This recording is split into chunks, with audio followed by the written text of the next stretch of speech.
Good evening. I'm Adrian Arsenault. Andrew is away tonight. A new warning for battered British Columbians. Brace yourselves.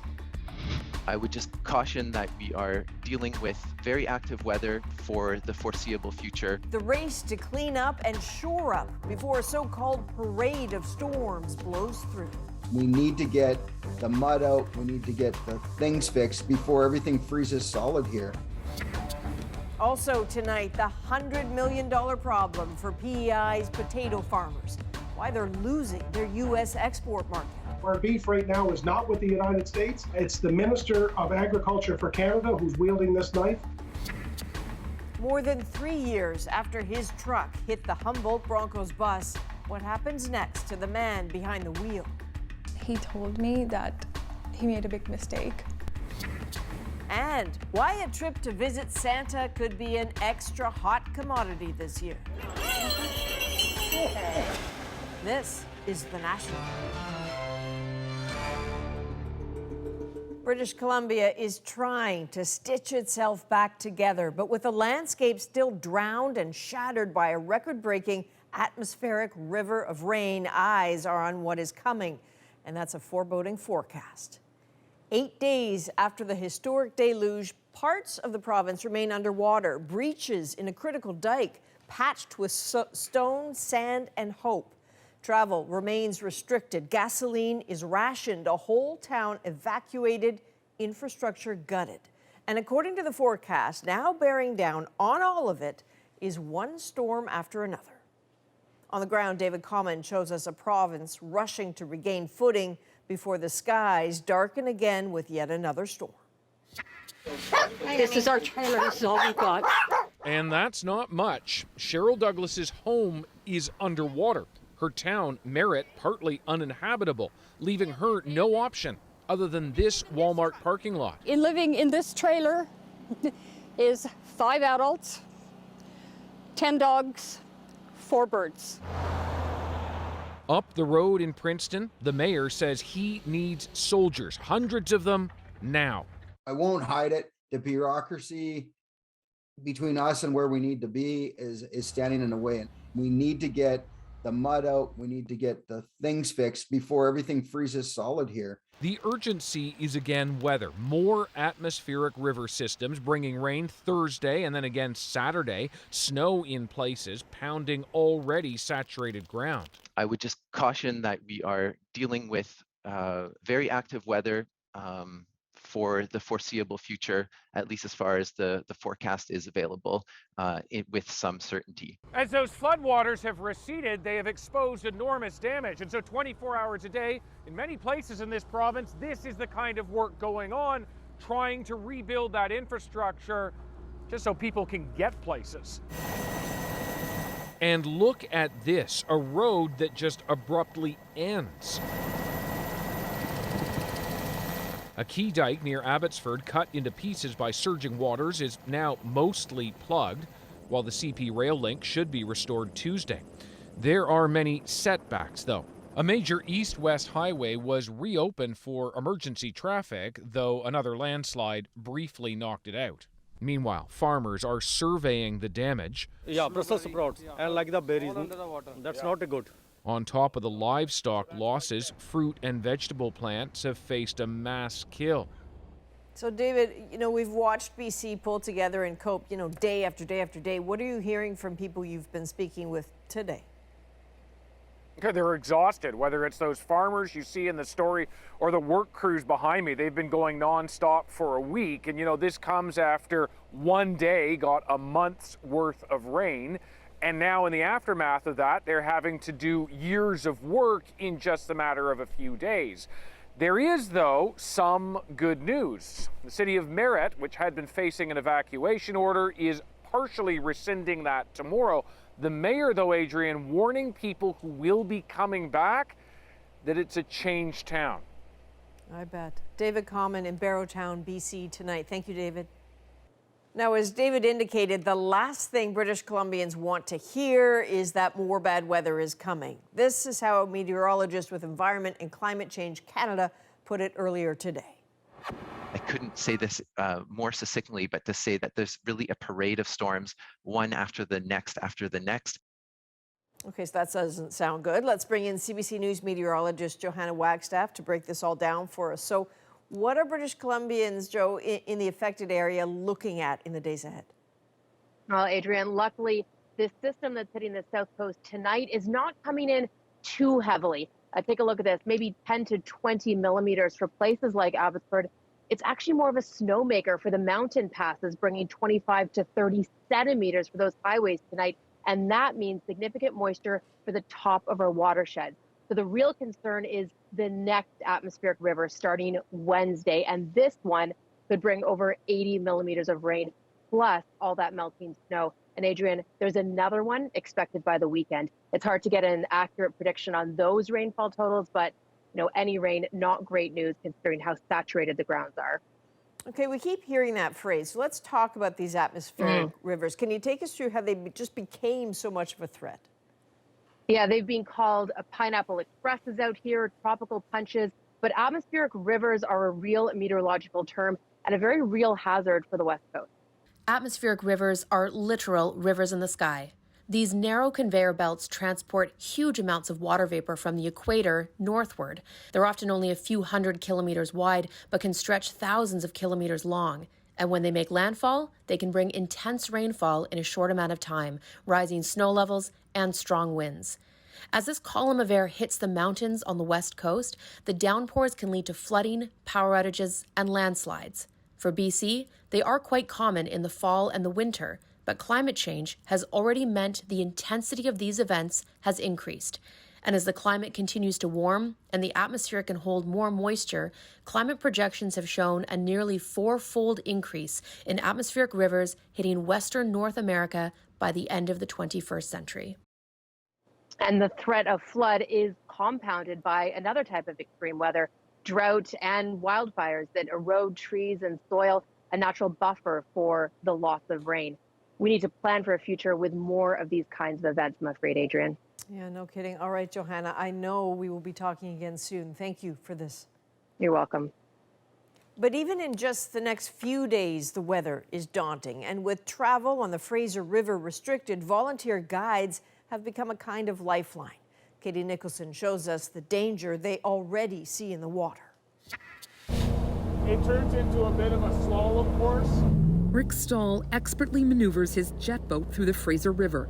Flooding debris is everywhere. Lots of bits and pieces of trailers, lots of RV parts, quite a few fridges, freezers. If anybody's missing a freezer, I know where there's quite a few of them. Just been a lot of debris. Propane tanks, oil buckets, even a helmet litter the shore. We've got water sealant for concrete. There's a paint can.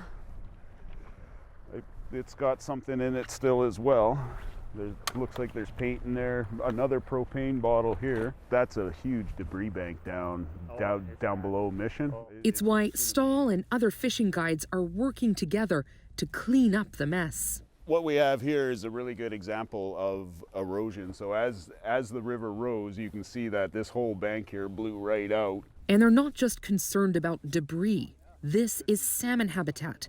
And Stahl fears the eroding shoreline will wipe away freshly spawned eggs. You can see all of the fresh grass in the water, and this is all just pure mud now, basically, the entire bank. He's apprehensive about what more rain hydraulic fluid could do to this region on the brink. We can't handle another 10, 20 millimeters of rain. There's a bottle of Fireball. We're hoping that the river stays low, which for all intents and purposes it should now. But other than that, we can only cross our fingers and hope. I got a whole bunch of garbage bags back there. Hope, a hard but vital thing to have in the middle of such a mess. Katie Nicholson, CBC News, Harrison Mills, BC. Weather is also top of mind for officials in Atlantic Canada tonight as a strong storm bears down on that region. Nova Scotia is set to take the brunt of the storm over the next few days. As much as 150 millimeters of rain are expected and wind gusts of up to 100 kilometers an hour. Warnings also in place for P.E.I, southwestern Newfoundland, parts of New Brunswick, and eastern Quebec. Now, grief is settling across Waukesha, Wisconsin today after an unimaginable act of violence tore through the city's Christmas parade. A day after an SUV sped through, killing 5 and injuring dozens, we're learning more about those who died and the man allegedly behind the wheel. Susan Ormiston takes us through it, and we should mention, while the video in the story is upsetting, we will not show any of the most graphic images. Shaking white pom-poms, the dancing grannies were lifting spirits as they always did at parades. Until 2 of them were mowed down by a speeding SUV. Virginia Sorensen, 79, the choreographer, and Leanna Owen, 71, were devastated, the dance club said. 3 others were killed when the SUV rammed into the parade, injuring 48 others. And start doing CPR, and I saw people on the ground, there's blood. It was really bad. The suspect, Darrell Brooks, has a long criminal record and yesterday was fleeing a scene. We have information that the suspect, prior to the incident, was involved in a domestic disturbance. No terrorism links, said the chief. Brooks faces 5 charges of intentional homicide. He drove right through the barricades and the officers. When the officers tried to engage and stop the threat, he still continued through the crowd. Did he say anything about why he didn't stop? That's still ongoing. Including questions about Brooks' past record. He was out on a $1,000 bail for allegedly trying to run over his girlfriend earlier this month. Waukesha is grieving, stunned how their annual parade turned so tragic. In a small city, just 72,000, most everyone will feel part of the loss. We are a community that will come together. We will help those who experience the loss of a loved one. Families caught in the wrong place at the wrong time. Brooks is expected in court tomorrow. Milwaukee's district attorney says given his record, his recent bail was inappropriately low. Hindsight, no comfort to families tonight. Susan Ormiston, CBC News, Washington.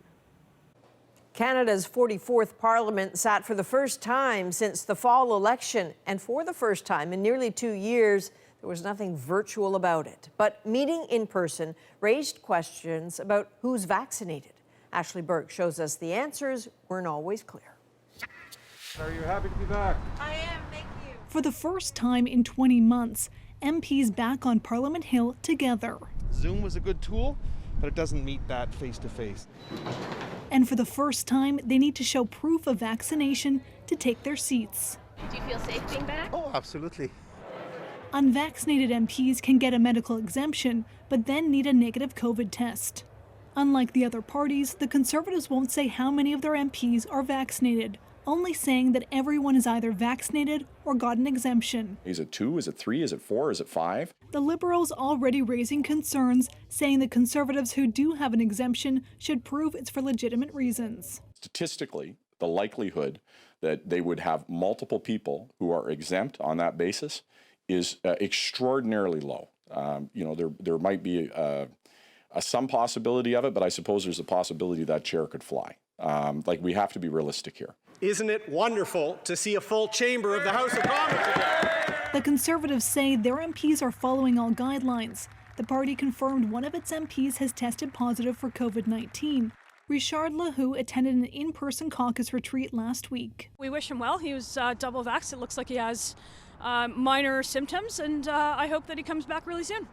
New Democrats say MPs shouldn't be arguing over vaccinations. All we're hearing from the Conservatives is ongoing discussions about them getting special treatment, of not having to show proof of vaccination. Despite those disagreements, MPs were able to elect a new speaker today, Liberal Anthony Rota, returning for a second term. It's time to get back to work. That work starts tomorrow. The government will lay out its agenda in the speech from the throne. With MPs getting back together in a minority parliament, the Liberals once again will have to get together with opposition parties to get anything done. Ashley Burke, CBC News, Ottawa. And we will have complete coverage as the government outlines its priorities tomorrow. You can join Chief Political Correspondent Rosemary Barton for a live speech from the throne special starting at noon Eastern on CBC News Network and CBC Television or CBC Gem. A First Nation in Northern Ontario has declared a state of emergency due to a suspected outbreak of a fungal lung infection. Please go to the hospital if you're feeling any of the symptoms, especially in the lung area. Officials in Constance Lake First Nation, that's northeast of Thunder Bay, say an outbreak of blastomycosis could be linked to 3 recent deaths. At least 11 others have been transferred to hospital with the symptoms including difficulty breathing, fever, and fatigue. In northern British Columbia, 2 journalists arrested at a pipeline protest camp last week are now out of jail. The pair were released in Prince George after spending the weekend in custody with 13 other people who were arrested by the RCMP on Friday. They were freed after agreeing to comply with the terms of an injunction intended to keep protesters away from the construction of the Coastal GasLink pipeline. A former chief of police is calling for a review of a case in Alberta after an assault charge was laid against an Edmonton police officer only to be stayed last week. Charles Rusnell investigates. This is the moment at issue, caught on bystander video. Edmonton police officers corner truck thief Kyle Parkhurst in a downtown parking lot. In the course of a few minutes, he's tasered, handcuffed and kicked, slammed into a brick wall, and elbowed up against the police cruiser. After a 2-year investigation, Alberta's police watchdog charged Constable Dylan Awood with 1 count of common assault. But last week, the Provincial Prosecution Service stayed that charge. A prosecutor determined the case didn't meet its standard for prosecution. If you have an incident like this that does not meet the charge approval standard, I really question where that charge approval standard is, where the bar is. Former BC Solicitor General Cash Heed calls it one of the worst incidents of excessive force by police that he has ever seen. Now he's calling for a judicial review. The officer that issued the brutality, the officer that it appears looked to see if anyone was watching before he delivered blows to this individual when the individual was not a threat to that officer, has to be questioned, and it has to be questioned in a court of law. The prosecution service and Alberta Justice Minister K.C. Madhu have refused repeated requests from CBC News to explain what the standard for prosecution is or how this case didn't meet it. Parkhurst is now suing the Edmonton Police Service. His lawyer, Tom Engel, says the Crown's decision to stay the charge sends a message. There's a systemic problem with accountability for police officers who criminally assault citizens, and the Alberta Crown Prosecution Service is a major player in that.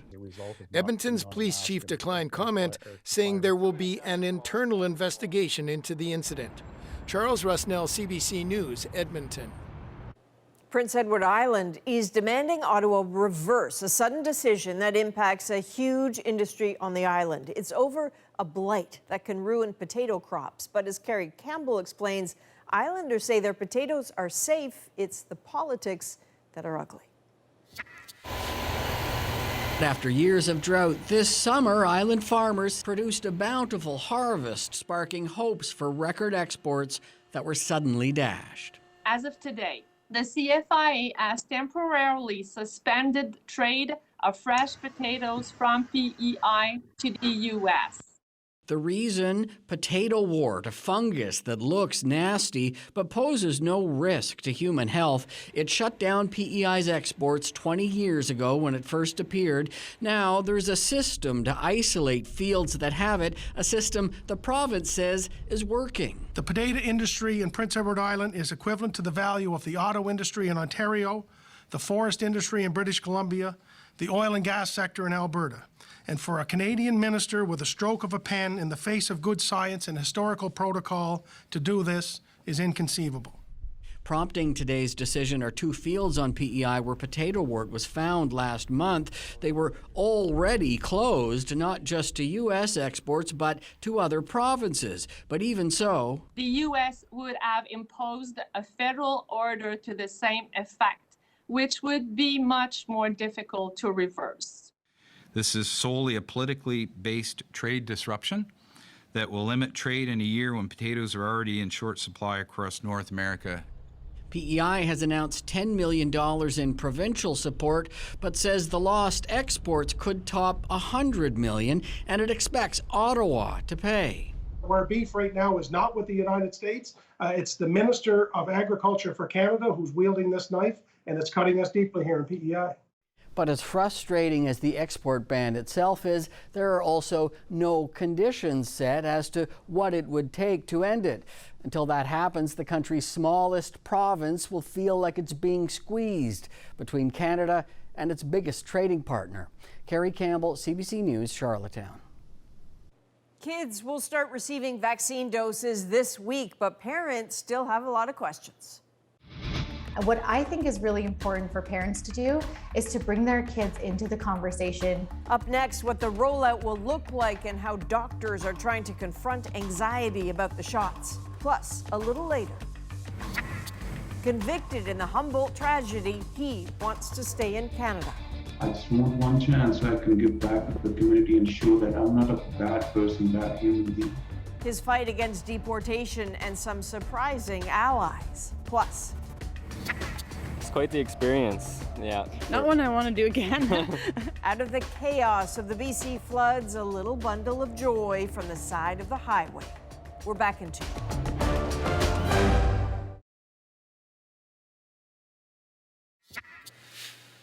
Welcome back. Now that the first batch of pediatric doses of COVID vaccine has arrived in Canada, parents are hearing more details about when and where children can get the shot. Today, volunteer group Vaccine Hunters revived its social media accounts, its team of volunteers ready to help Canadians navigate the new rollout and find a spot to get their kids the jab. Tashana Reid has the latest on the provincial plans. In just a few days, kids 5 to 11 can finally get a dose of the COVID vaccine. And for some families, it's a relief. We plan to get it the first minute it's available. I think it's best for everybody. We'll probably get it. For sure, I will take him to a clinic to get a vaccine. But for these kids, the thought of getting a needle doesn't evoke the same enthusiasm. I'm scared to get my vaccine because I'm scared of needles. I'll be screaming in pain. 2.9 million Pfizer vaccine doses for children are expected to arrive by the end of this week, and some provinces have started to share their rollout plans. The addition of the vaccine for our 5 to 11-year-olds puts us one step closer to ending the pandemic. Saskatchewan says it plans to start vaccinating kids by Wednesday. Ontario, not far behind. Its provincial booking portal opens Tuesday morning. We should be able to start getting shots into little arms by about Thursday. Depending on where they live, kids can get their shots at doctors' offices, pharmacies, and clinics. Some provinces are setting up vaccination sites in schools, both in and out of class time. Experts say the key for parents or caregivers is to address their kids' worries. What I think is really important for parents to do is to bring their kids into the conversation, help them feel a sense of agency when it comes to making this decision. There are many battles left to fight, and losing is not an option. Some regions are calling on superheroes for help. If you're 5, 6, 7. For 5-year-old Jake Fernbach, it will take some convincing. As for her dad, he says he's made 2 promises to his daughter if she gets her shot. Probably give her a candy. Pretty easy, yeah. And a promise maybe she could travel with me too.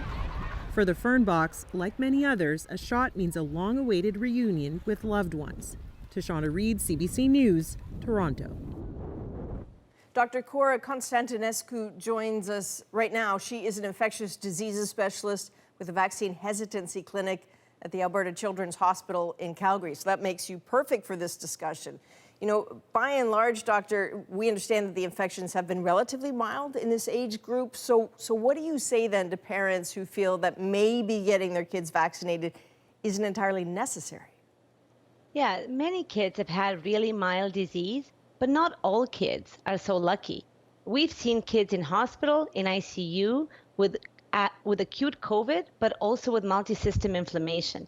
And in the US, when they looked at kids who were hospitalized with COVID, 1 out of 3 were previously healthy kids.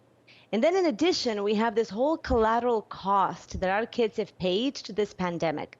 The learning loss, socialization, mental health, family health. I would say this virus has not spared our kids. Okay, one last thought. These are excellent answers for parents, but there are kids out there who are nervous too as the shots roll out this week. What would you say to, say, an 8-year-old in your clinic who is nervous about this? So first, talk to them about the plan and provide a comfort plan. So what would their preferences be? How do they want to be held? Do they want to do it on their own? Do they want to be in your lap? Do they want to do it lying flat, sitting up? You can use numbing cream as well to help them with this pain. And then overall, use really positive language. So praise them for the stuff that they do right, you know, for showing up in the clinic, even though it was scary, for relaxing their arms. And then if all fails, you shift attention. So you can use electronics, music, games, slow, deep breathing to help them through it. So have a plan. And above all, remember the kids are going to mirror your feelings and your attitude. So you put in that positive attitude when you take your kid for the vaccine. That's always a good tip. Dr. Constantinescu, thank you. Thank you. Have a good night. The flooding in British Columbia has some thinking about adaptation in the face of more extreme weather. Specifically plan or design or retrofit that infrastructure so it can withstand those new conditions. Coming up, lessons learned from another flood. Plus, I apologize. I apologize to every single Canadian. I apologize to every single people in this country. why the man behind the wheel in the Humboldt tragedy wants his second chance to be in Canada.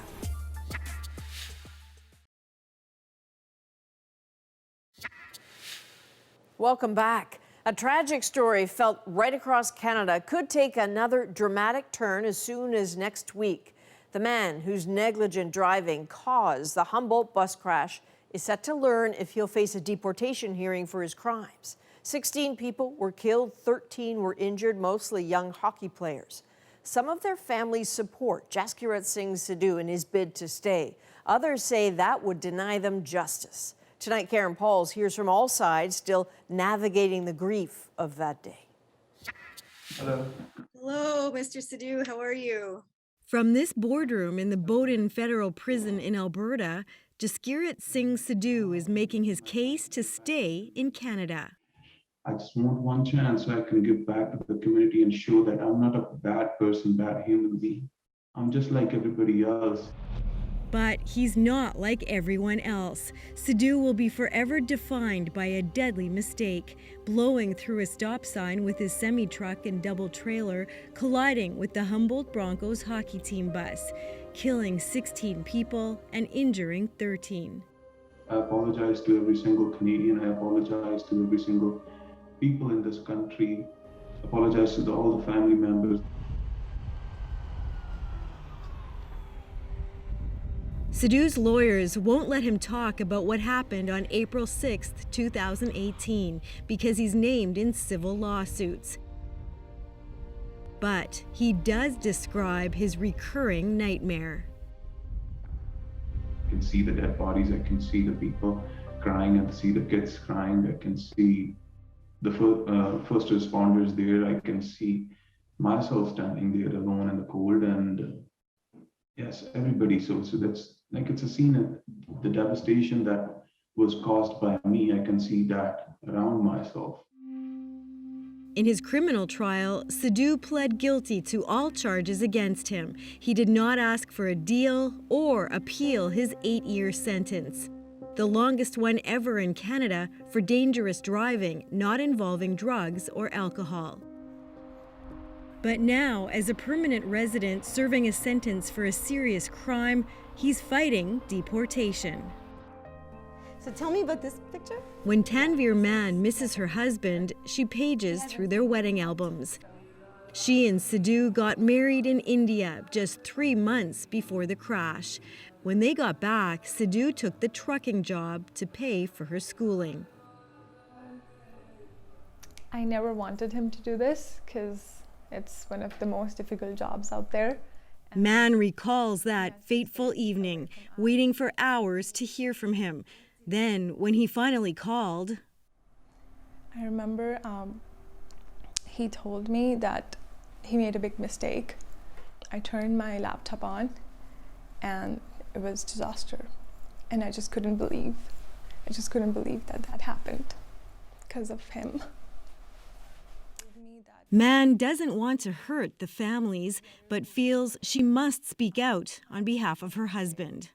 He is a very simple and generous man who should be given a chance to stay in Canada because he did not intend to hurt anybody at all. The only reason he's fighting deportation, she says, I am involved with him. If he was alone, he would have gone back. So what do we have here? So these are our submissions. That's one of the arguments Sidhu's immigration lawyer is making. He has, on paper, it would sound like a good case because he doesn't have a criminal history. This was one incident that was clearly not premeditated. He's extremely remorseful. Michael Green made his case to the Canada Border Services Agency officer who is preparing a report that will either send Sidhu to a deportation hearing or recommend an exception be made. He's never going to get in a truck again. He's probably never going to drive again, but he's not somebody that we need to be afraid of. Sidhu is getting support from a few of the Broncos' families. Scott Thomas still coaches minor hockey. It helps him feel close to his son, Evan, who died in that crash. Well, I know he's always close. I know he's there with me, and I can feel his energy. As part of their healing journey, Thomas and his wife met with Sidhu to tell him they forgive him. They also wrote a letter supporting his bid to stay in Canada. They believe it's what their son would want them to do. You know, I think empathy and compassion go a long way. You know, while the result of his actions were violent and criminal, this wasn't by nature a violent crime. He didn't set out that day with the intent to cause harm. It was just a horrible, tragic accident, and it's our opinion that deportation doesn't need to be the necessary end to this. But most other Broncos families vehemently disagree. The City of St. Albert had approached our families and said they wanted to put benches in the community to honor our Bronco boys that were affected here in the St. Albert area. Logan Hunter and Jackson Joseph spent hours playing shinny at this outdoor rink. He couldn't get enough. He couldn't get enough. It's why their mothers, Andrea Joseph and Shauna Nordstrom, spend so much time here. But it's bittersweet. A lot of times people think that time makes the pain go away. But if you count, it's been 3.5 years, 365 days. You add those days up. That's hard. Risks were too great. They're speaking out now because of promises they made to their sons to fight for justice. Consequences of these actions is deportation. And that is the only solution here for us to even get to a layer of healing. They say Sidhu made mistakes before running that stop sign. For example, he had 70 driver logbook violations in the 11 days before the crash. It's not about forgiveness. Forgiveness should not change the laws in our country. And if he was remorseful and felt really bad for killing 16 people, you would go back to your home country without a fight. They say Sidhu's life will go on, even if he's deported to India. He has a wealthy family at home with a big farm. He has a future there. But their boys don't have a future. And we miss our boys. We miss their smiles. We miss their laugh. We miss We miss their hugs.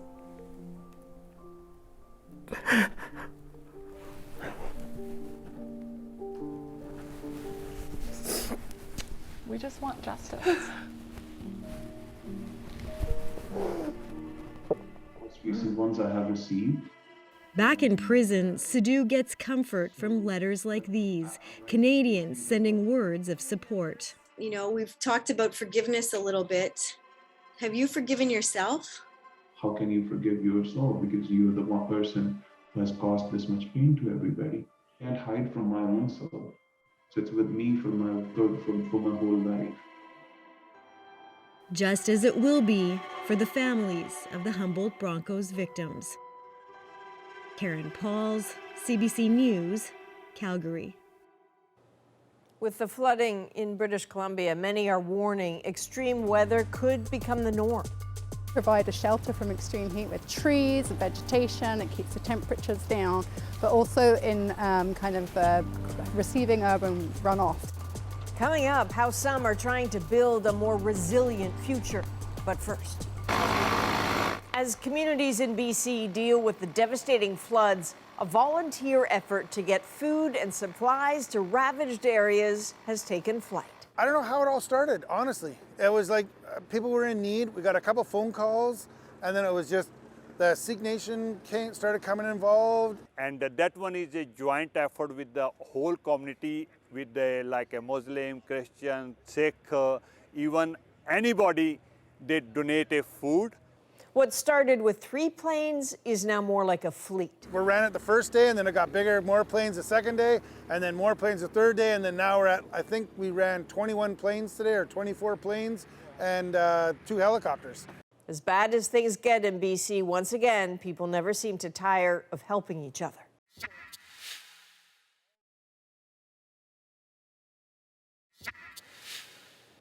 With the flooding disaster still unfolding in BC and more extreme weather expected there this week, it's pretty clear urgent action is needed to protect Canada's infrastructure from the effects of climate change. So what needs to be done? Alison Northcott takes a closer look at how some communities are shoring up their defenses. Saint-Marthe-sur-le-Lac, Quebec was the site of a devastating flood in 2019. When a dike failed, thousands had to flee quickly. I was shaking. I was on shock, for sure. Joelle Godmer's home, badly damaged, has since been repaired, and the dike rebuilt much higher. If they did it the same way it was before, I wouldn't be feeling safe. It's one example of how some communities are adapting to the risk of extreme weather events as climate change makes them more likely. Experts say a lot of our infrastructure, like roads and housing, needs to be more resilient. To specifically plan or design or retrofit that infrastructure so it can withstand those new conditions. From household retrofits to government policies around new construction and protecting more natural defenses like wetlands. Provide a shelter from extreme heat with trees and vegetation. It keeps the temperatures down, but also in receiving urban runoff. This researcher says people need more information like flood maps, and that adapting requires huge investments soon or will pay much more later. By the end of the century, one study projects it could cost up to $13 billion a year for flood damage alone. Selkirk, Manitoba already has plans in place to try to avoid that, like separating storm and septic sewers to handle excess water. In Mississauga, Ontario, stormwater from this road is now slowed and cleaned by a vegetation-covered wall. The kinds of changes experts say are needed on a much wider scale, but in some cases there could be resistance. We do understand that we need to be protected, but we need to be protected with the right construction. Back in Saint-Marthe-sur-le-Lac, some homeowners aren't happy with the height of the new dike and are suing the municipality. The price that we did pay our property is what to see the lake that was part of the value of our house. Signs of the many challenges ahead in the face of a changing climate. Alison Northcott, CBC News, Saint-Marthe-sur-le-Lac, Quebec. With COVID restrictions lifted in many places this holiday, Mr. Claus finds himself in hot demand. They call me up, they say, can you do this event or come to my home? And I have to tell them, no, I'm already booked. Poor guy. Coming up, we'll check in on Santa ahead of another pandemic Christmas.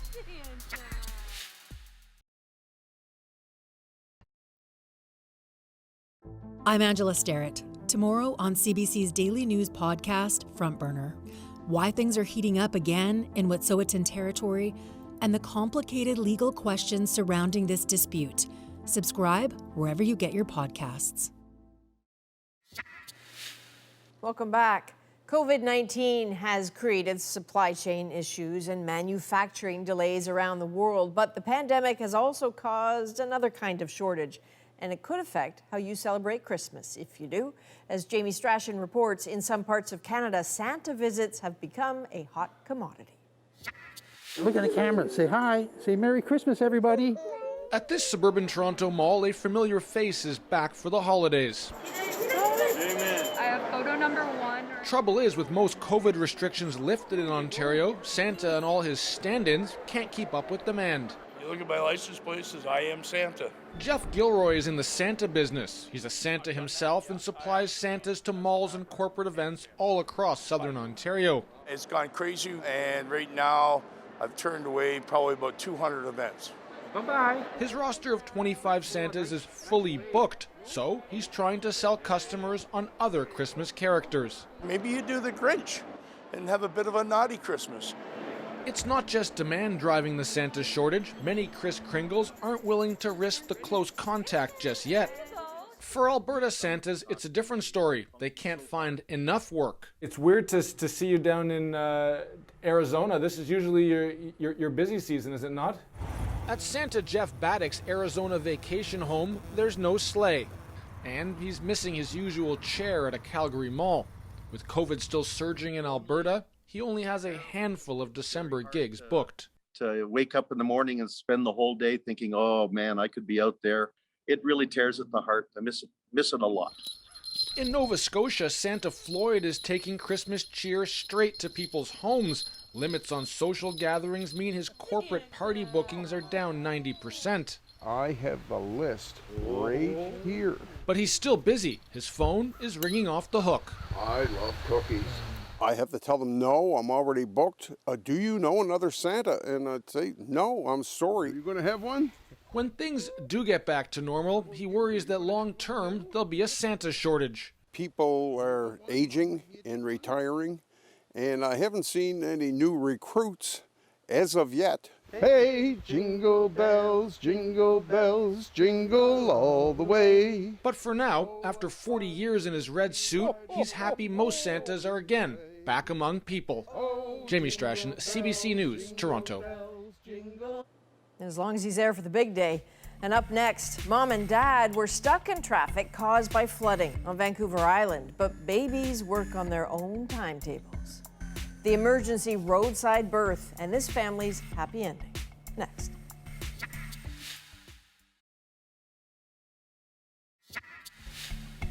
This little cutie is Riley Jane, and should she ever decide to get married, her parents have a pretty good story to tell at her wedding. When she decided to make her way into the world, her parents were stuck in a traffic jam on a Vancouver Island highway thanks to a sinkhole caused by the flooding. The story of Riley's grand entrance is our moment. It was intense. Yeah. Yeah, it was. It's quite the experience. Yeah. Not one I want to do again. We got maybe 15, 20 minutes down the road and realized how bad the traffic was.